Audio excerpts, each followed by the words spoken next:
Good evening. It is time for the Fumblerooski Podcast by Power 88 Dean Radio. I'm your host, Adam Wright, along with co-host Justin Tucker. Brian is out tonight. Had to say it. So we have a great show planned tonight. We have the NFL draft that had just went on a few days ago. A few surprises there. Some drama going on with Aaron Rodgers and with him between him and his team. So Justin, tell me a little bit about the whole situation with our school, how we've kind of had to go back. We got sent home, and all during the finals process. Yeah.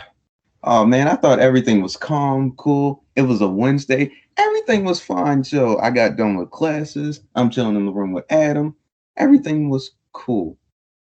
But I knew something was wrong earlier in the day. The reason I knew something was wrong is because when I look outside, half the lacrosse team is being booted out. So I'm thinking, this doesn't sound too good. But I'm like, hopefully this doesn't happen to us. But unfortunately, that dreaded email came. Dr. Rooney said that we could not stay on campus past Saturday, May the 1st. It is now May the 4th. So I've been home for the past couple of days. May the 4th be with you. May the 4th be with you. It wasn't with us on May the 1st because we had to be home. And I'm very upset about that because I did want to stay up there to at least finish my finals and then go home. But that's the way the cookie crumbles. It's an unfortunate situation. I understand why they did it. It's just, why just let us stay on campus? See, for those of you who don't understand, so our school, the president of our school sent us an email saying that because we had a little bit of a rise in cases, which I actually found out is actually not quite true, by the way.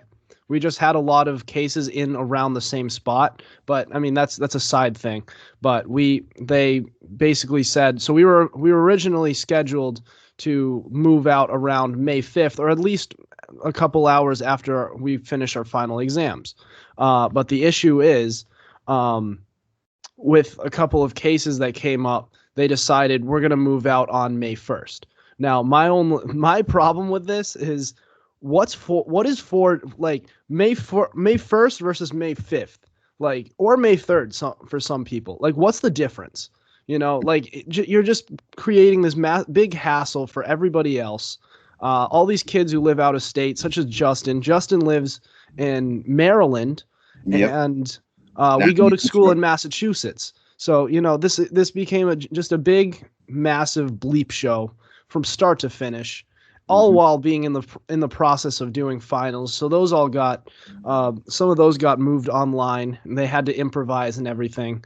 It's just COVID just stinks. Let's just get over with, get this over with, get the vaccine distributed and get on with our lives. This thing is just a massive, just crapshoot. Absolutely unbelievable. But we're all home. We kind of got home early. So that's kind of the whole situation with us. But enough about us. Let's get into what you guys really tuned in for, and that's our football coverage.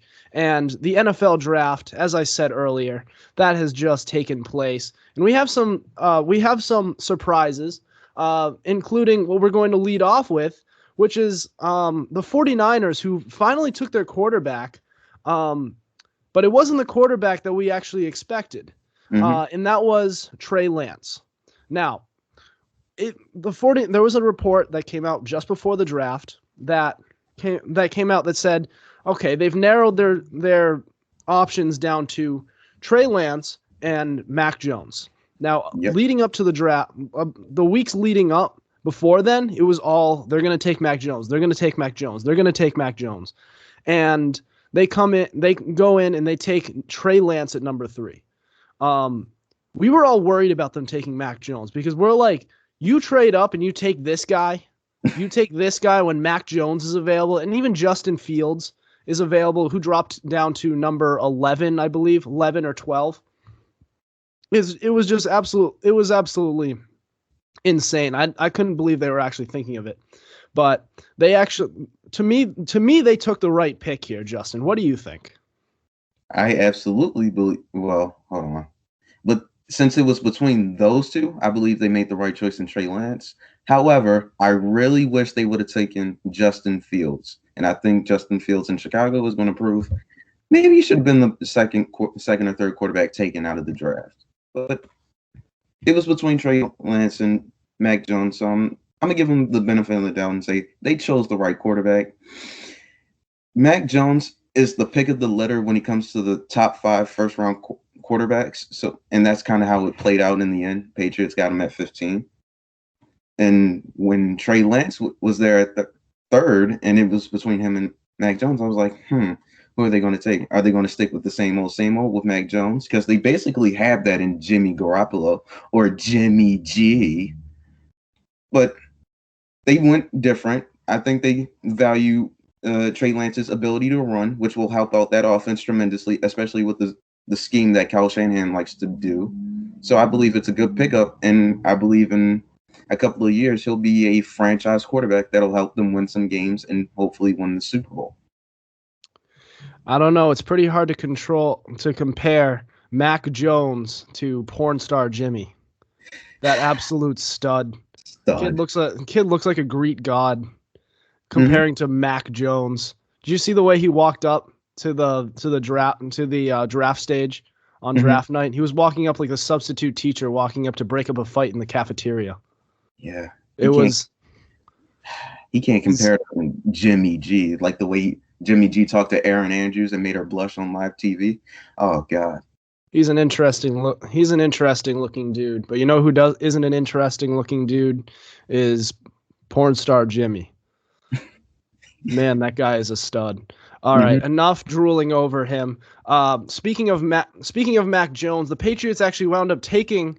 So Mac Jones actually wound up falling pretty far. He fell all the way down to number 15, which wasn't expected for most of these past couple months leading up to draft night. We all thought most of the quarterbacks were going to go all up to in the top 10. Top 12, but Mac Jones actually fell to them, and they took him. And I have to say I'm a little surprised because I actually thought if it was only Mac Jones available, they'd just go defense, or it would be just like Bill Belichick to just take something that isn't a need, just go for an offensive lineman or something stupid like that. But they didn't. They took their quarterback. Now a lot of people like this pick. And I got to say, I'm not a big fan. It just feels like everybody's comparing him to Tom Brady and saying, oh, he's unathletic just like Tom Brady, so he's going to be great. And I got to say, it's a bit of a flawed narrative. Just trying to say, like, because he reminds you as a prospect, not as a player in the NFL, as a prospect, as to Tom Brady, the draft prospect, that all of a sudden this means that they're going to be good. Do you know how many bums have been drafted in the late rounds who look like Tom Brady as the prospect and wound up being absolutely nothing? And trying to say, well, this guy is like, here's the thing. As much as I'm the biggest Tom Brady fan out there, I have voiced that very well. If you were comparing Tom Brady as the draft prospect, the guy who bombed his NFL combine, who looked like skin and bone, who looked like you look at him, you wanted to give him a sandwich. You just felt that urge. And like, you look at him and you compare him to Mac Jones and try to say that Mac Jones is going to be good because of that. If you're comparing Mac Jones as any player as a prospect to Tom Brady when he was a prospect, then chances are he's not a good prospect. That's just the way it works. You know, it's like Tom Brady. The reason Tom Brady's story is so great is not because of his success in the NFL, but it's because he beat long odds, and he did this as this skinny, gangly looking kid who just comes onto the scene and takes the team to a Super Bowl in his second year in the league and first year starting. That's why it was a great story. People didn't look at Tom Brady during the draft process and say, "Oh my God, this guy's going to be the greatest of all time." Yet people are looking at Mac Jones that way. Mm-hmm. And like I gotta say, with his play style, I know it's worked before in the past. To be sort of a player who's not quite so mobile, but kind of sits back and he's mainly a pocket passer. Now, that play style works if you have a brain like Tom Brady and you have the work ethic like Tom Brady. But the issue is you have to have that. And I'm just not sure if Mac Jones does. And like I think the best case scenario, this guy turns out to be like Kirk Cousins. I really hope I'm wrong. But he has that same play style. He's good when there's weapons surrounding him. He could be a solid quarterback, but it's hard for me to believe that he's going to be this great quarterback. Again, I hope I'm wrong. I'm a Patriots fan. Go Mac Jones. Let's see how you do. But Justin, what are your thoughts? About his work ethic, as far as I'm concerned, I don't think it's Tom Brady's, but I don't think it's nothing to scoff at. He did go to Alabama. Their work ethic is ridiculous. So I'm not going to just poo-poo it and say, oh, he doesn't have a good work ethic. I think he has a great one. I'm just not sure it's at that Tom Brady level yet. So what I want him to do is like sit and learn about the offense and learn about the nuances of a Josh McDaniels offense to like learn all the bells and whistles of it before I want him under center. That's why you have Cam Newton there, who's going to save your season. Mark my words, you guys might make the playoffs with him as your quarterback. Superman saved the day. But anyway, it's not about Cam. It's about Mac Jones. As much as I just crapped all over Mac Jones, I'd rather have Mac Jones than Cam Newton. You don't want Superman on your roster? I've told you plenty of times, and I don't see why you can't get that through your head. Because I think now that he has weapons, he can finally like do a little something now. I think you guys can go 9-7 to 10-6 and might be able to scrape into the playoffs. There's only so much you can do when you have a noodle for an arm. It felt like the majority, like 75% of his production was with his legs. That's nothing that any sort of weapons can enhance, really. Like, you can only sign so many tight ends and wide receivers and running backs and some protection just for Cam Newton to run 10, 15 yards before he gets caught. Mm-hmm. But that's a first down. If he actually makes it past the line of scrimmage, or if he doesn't decide to throw it and throw a pick. Your receiver drops it. That was not the issue this year. Okay. Really okay, we're just going to ignore. All right, enough about Cam. As far as Mac Jones is concerned, I'm happy you guys took him because I actually thought for a second there you guys were going to go defense because it was only him. And I was like, is Bill Belichick really going to do this to the Patriots? I'd love it as a Ravens fan to see it happen. But I was like, you guys need a quarterback of the future, and you guys believe Cam Newton is not that. So you guys have to take Mac Jones now. I just think they need to take him. They can't just take a quarterback just because it's a need.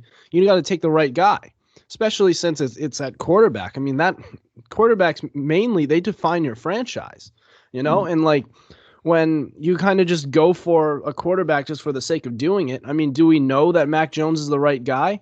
I sure hope so. But if it turns out they just took him just so that Bill Belichick could satisfy the fan base and just kind of make Bob Kraft a little more happy. I mean, I don't want that. I'd rather go with a bridge quarterback for a year and then wait for our guy to come along because, this is a process. And it feels like when you take any quarterback just for the sake of taking him, it sets you back because you have to give him a chance for a couple of years before you can even come to the conclusion that you need a quarterback again. Well, yeah, see it, and you give him this year to learn, and then next year to see what he has. And if he doesn't have anything you want, you go into next year's draft, the year after, like 2023, Bryce Hall from Alabama, and I can't say the guy's name from Clemson's name. It's DJ something. I just can't pronounce it. Forgive me. But you can go into that draft and see, all right, there's some quality quarterbacks that we can take. But you still have to give him the opportunity to show what he has. Now, of course, he looked phenomenal last year at Alabama.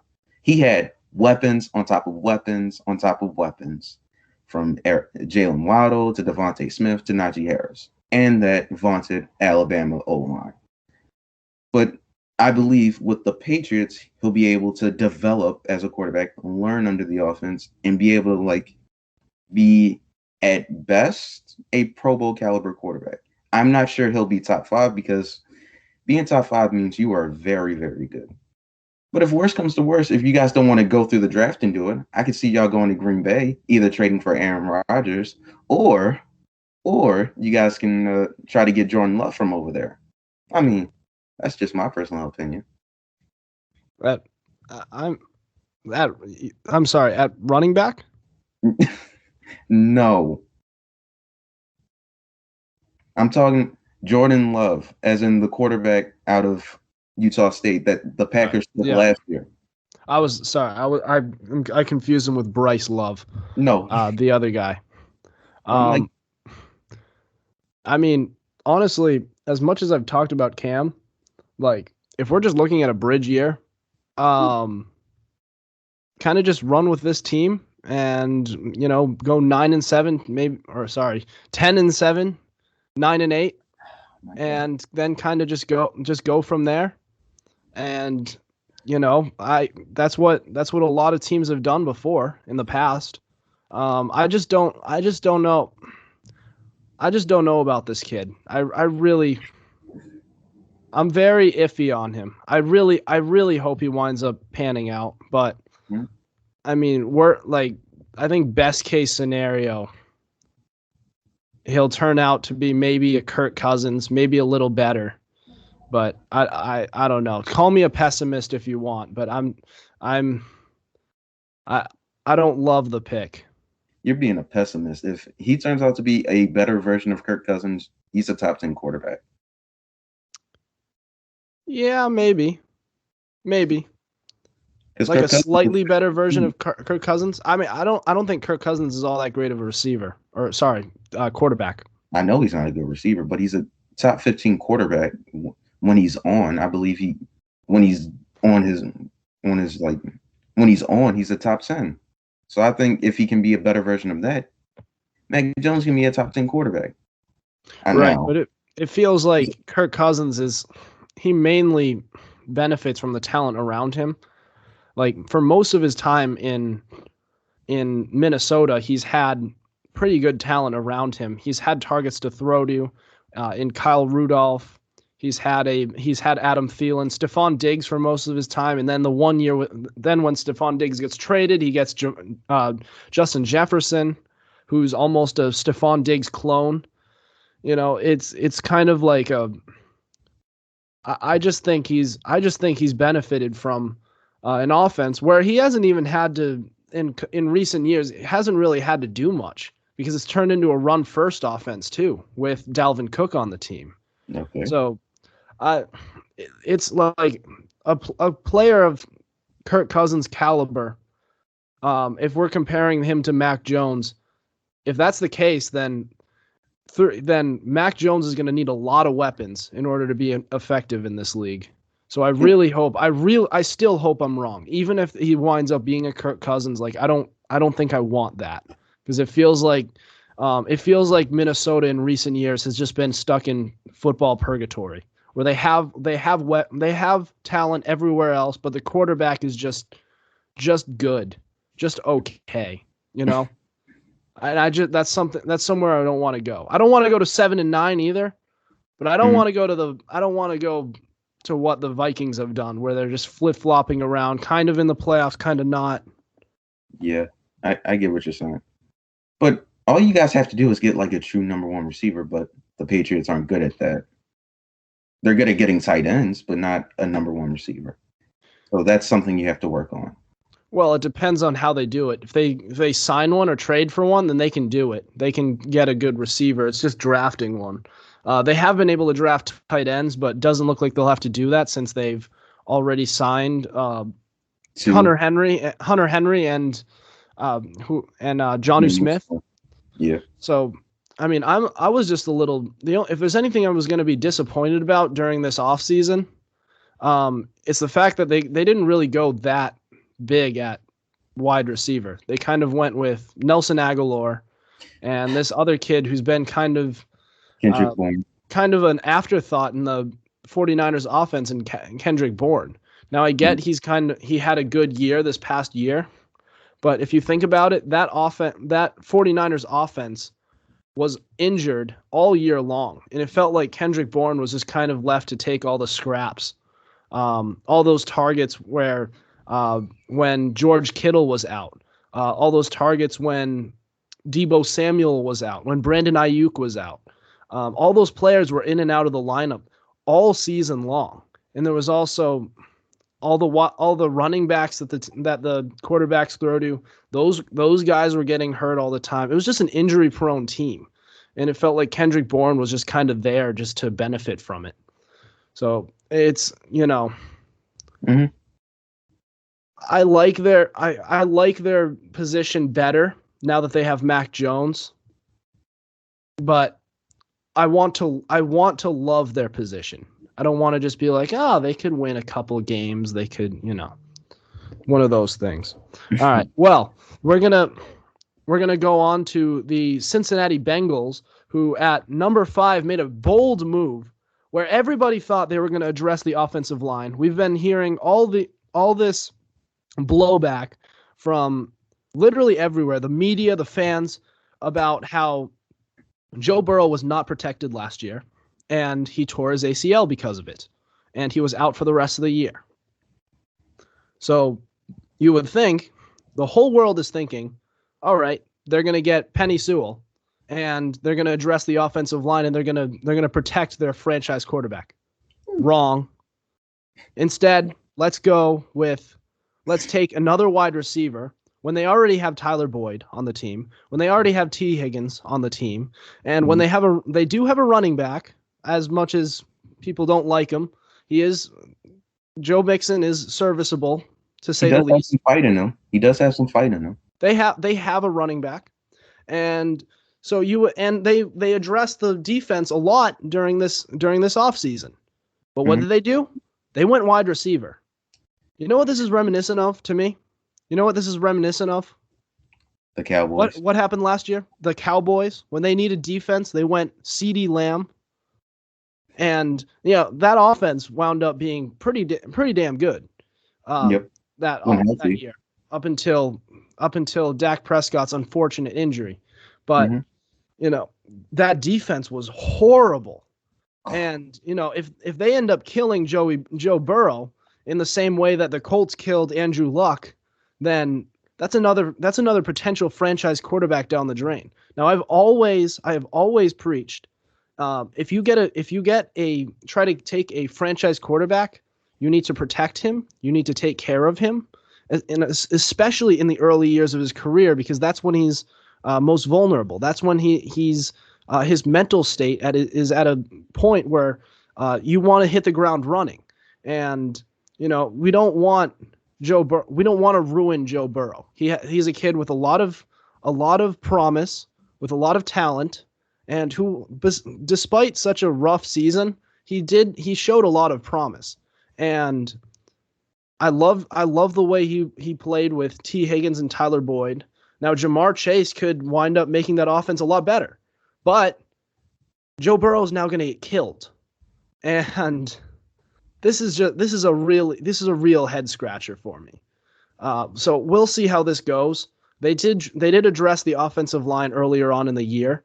Later on in the draft a little bit, but you need to that's your top priority. I just don't understand this pick. But Justin, I understand it. You want to give your boy a weapon as good as like Jamar Chase. I get it. I understand it. And I believe they looked at the depth at O-line this year and thought we could get Jamar Chase now and get an O-lineman later, or we can get like Penei Sewell now and probably get an Elijah Moore like in the second round. So I think it was just like trying to pick between those two, and I think they went like with the former. And I'm not happy about it whatsoever. I was upset when it happened. You heard they didn't need it at all. They didn't need it. They don't need a wide receiver at all. They don't need Elijah Moore. They don't need Jamar Chase. Just address offensive line. The LSU connection. That LSU connection between Joey Burrow and Jamar Chase. I guess they'll be lighting it up in the league together. It'll be a problem if Joe Burrow's on his ass all the time, but it is what it is. So I just hope they can fix that O-line situation for Joe Burrow, because they are ruining him in the same way the Colts ruined Andrew Luck. And it's not even on the same level, because Andrew Luck didn't have like a torn ACL in his rookie year. Joe Burrow did. So it's like, you're not off to the best start with him. If he's my long-term investment, I'm doing everything I can to make sure he stays upright. Because if you saw him last year, he was actually having a pretty good season, on his way to like a 4,000-yard season. And then tragedy struck. So why am I putting him in position to be in that line of fire again? No, give me Penei Sewell. Let me move Jonah Williams to left guard where he belongs. Keep Billy Price at center. That'll short my left side of the line, and that'll stop basically most people from getting through and hurting my quarterback. So I got at least 4 years of good line protection, and then I have a good enough wide receiver core with T. Higgins and Tyler Boyd, who is very underrated in my opinion, but doesn't get the recognition he deserves. And we'll see what we can do in the AFC North. The problem, after some time, I don't mind the Jamar Chase pick, because I'm like, all right, they believe that he'll be a nice little weapon for him and he can get yak yards, which is fine if he didn't have to go in the AFC North, where the cornerbacks are very good and very plentiful, especially on the Ravens, because where is he going to go? Outside is Marlon and Marcus. Inside is now Sean Wade. And then our safeties are starter caliber safeties. So I'm like, okay, this isn't going to end too well for them. So hopefully they made the right pick, but I'm having a bad feeling about this for Joe Burrow. Exactly. I don't know. They're really just, it reminds me so much of Andrew Luck on the Colts. And, they definitely looked at that Joe Burrow to Jamar Chase connection. They wanted to reunite them. They just couldn't resist. I understand the temptation of it, but you have to resist that temptation. You just have to. And they really screwed themselves over, because this is their franchise quarterback. I get that Jamar Chase might be a absolute stud in this league, but it's quarterbacks over receivers. Wide receivers are more disposable. Quarterbacks last longer, and they are your franchise. They are the star of the show. They run the whole offense, and if you're not going to protect him, then you're going to screw yourselves over. Mm-hmm. You're just going to ruin him this early in his career. You already came close with this ACL tear. I hope he's all right. Yeah. But I mean, he's bound to get the crap beat out of him again, especially in the North. With that O-line, it's not going to get any better. Exactly. We hope for the best for him, but it's not going to look good against the Ravens or the Steelers, and not even the Browns either, because they just fixed their defense too. Oh my God, I feel. Get well, Joe. Get well. It's a tough situation. All right, now moving off from the draft and onto another topic that's actually getting a lot of attention, which is that Aaron Rodgers has actually voiced. There's been a lot of reports saying that Aaron Rodgers does not want to be with the Green Bay Packers anymore. Now the Green Bay Packers they've dug their heels in the sand. They said, we're still not trading him. He's our guy. We're holding on to him. But the damage is done. He doesn't want to be here.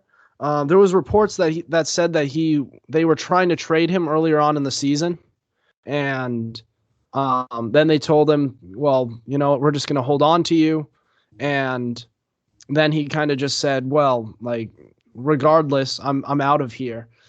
So this is a really interesting situation. Obviously, one of the top, perennially one of the top quarterbacks in the league in the past 5 or so years. It's an interesting situation, but Justin, what are your thoughts on it? It's not the last five. For a decade, this man has been top five. For over a decade, you could considerably say he's been a top five quarterback. And it's not Sure. even just to say. So the way they treated him after he got you a Super Bowl ring, after he's gotten you consistently to at least what, five now NFC championship games, and you guys do him the way you guys have been doing him, it's just not right. It feel as a Packers fan, I'd be upset at the organization. Every chance you've had to get to slight this man, you have. You said you were going to trade him prior to the 2019 season. You then decided I want to keep him, but then draft his successor.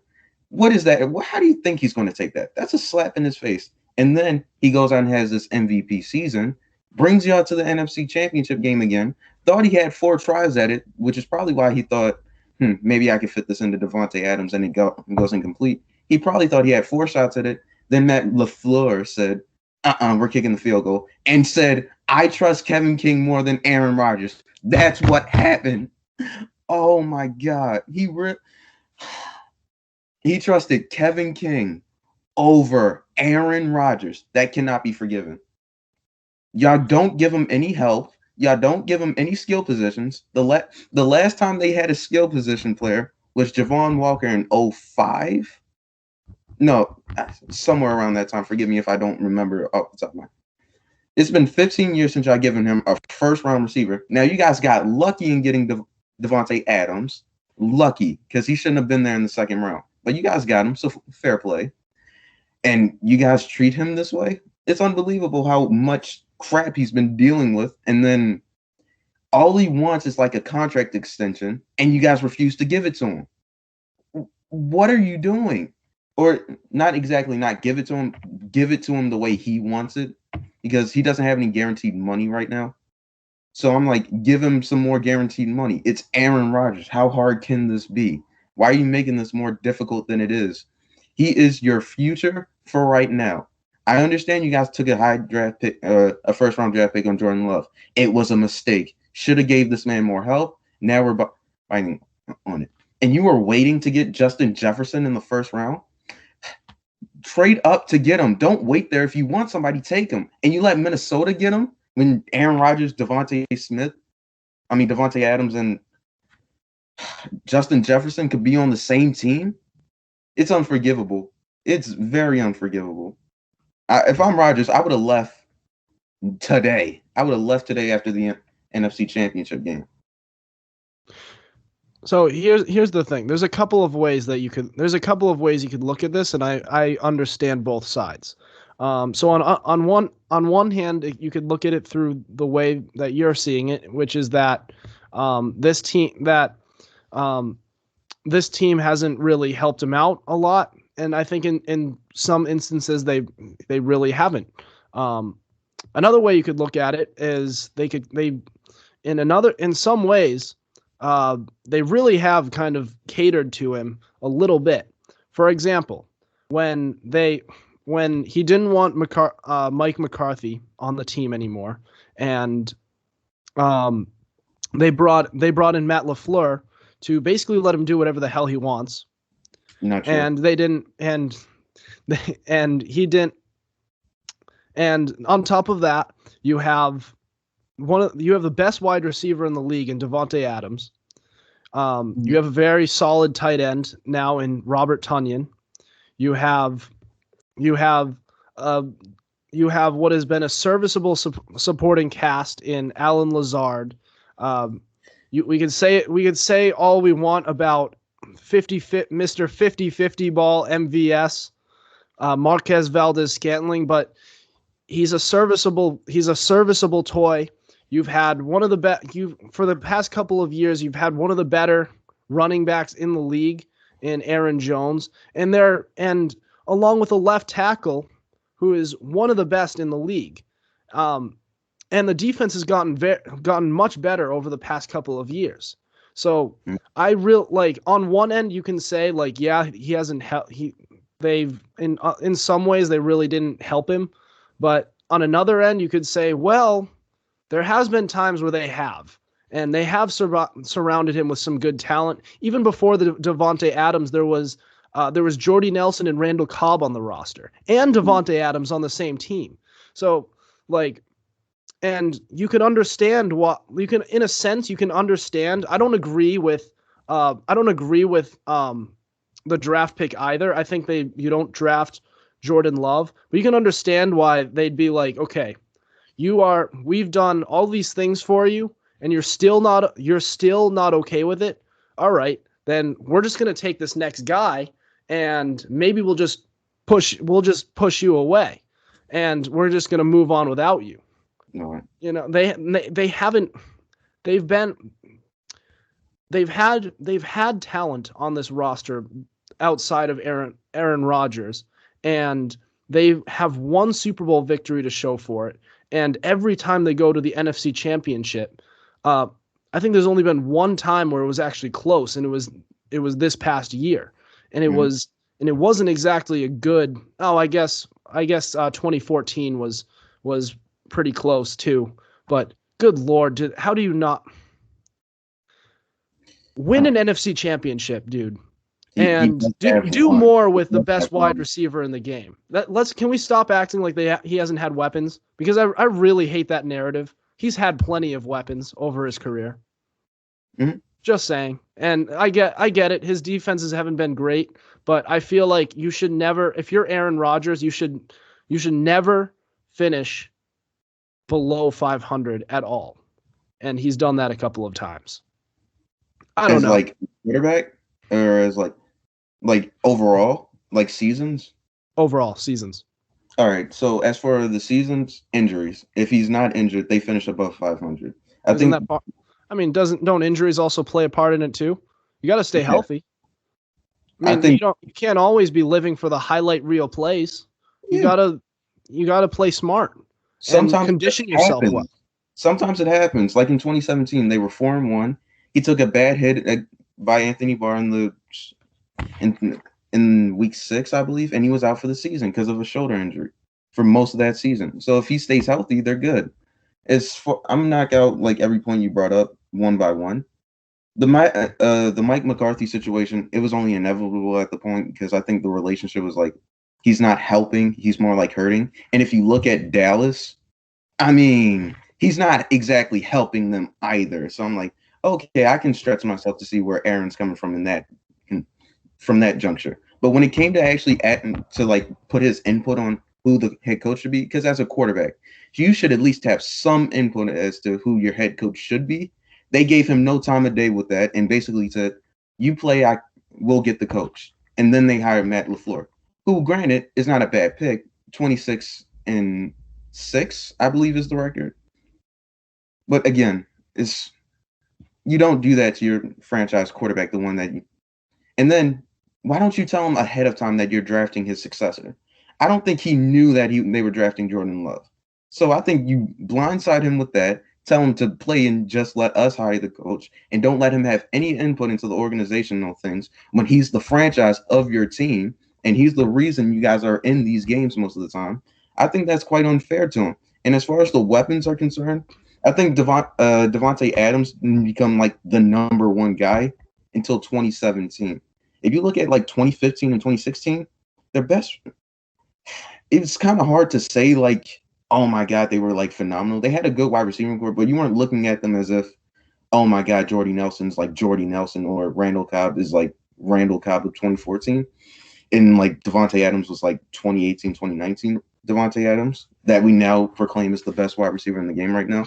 They were good pieces. Aaron Rodgers made them better. And I wholeheartedly agree with that.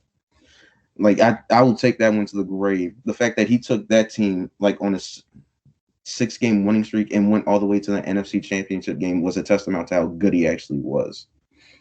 And of course, he has talent. I think he's a very good player. I just think the attitude plays into it.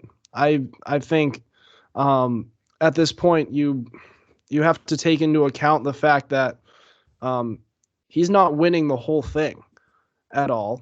And when it matters most, he just doesn't elevate the team. I mean, you look at players I, like a Peyton Manning or Mhm. a Tom Brady. They don't just jump out on the stat sheets. You take the eye test. You look at them if they're in their ability to win and come through in these big moments. And they do. I don't really see that from Aaron Rodgers. You see it in regular season games, but you don't see it in the postseason, or you don't see it during meaningful regular season games either. I disagree. When you ask him to perform, I think he does perform. In 2016 against the Cowboys, he performed when you asked him to perform. Uh, Against the Seahawks in the playoffs, asked to perform, he performs. Sealed the deal. So it's not like it doesn't happen. On that 6-game winning streak, when they absolutely had to win to make the playoffs, he did that. So Which season against the Seahawks is this? 2019, 2020. That's 2019, when they went 2020. 13-3 and were in the playoffs. Yeah, but that was just a better that Packers team was just a better team. But again, he still had to like deliver. If he loses that game, we're looking like, oh, Aaron Rodgers again can't perform. He delivered in that. And then in the NFC Championships games, I hold 1 to 2 of them against them, and that's the Falcons one. And I'm not sure about the San Francisco one. I don't hold Tampa Bay against them, and I don't hold. Am I missing? And I don't hold Tampa Bay against them. I'm like, Kevin King needs to be cut today. I'm still upset about that one. I just feel like when you lose all these AFC NFC championship games, it's not an accident at that point. Like they've made it to one Super Bowl. They've made one Super Bowl. Okay, but he only made one. And the reason they got there that year is because of the defense, by the way. I disagree with that, but I do believe the defense did play a big part of that. But the reason they were contenders was because of Aaron Rodgers after a while, because that defense wasn't as good as it was made out to be. True, they had Clay Matthews, but after that, it wasn't really much. Charles Woodson? He left after 2013? No, he was on that team. But Charles, this was during the championship year. Oh, you mean that year? Yeah. Yeah. He was, but then he got injured in the Super Bowl. So, like, I think after halftime, he didn't play.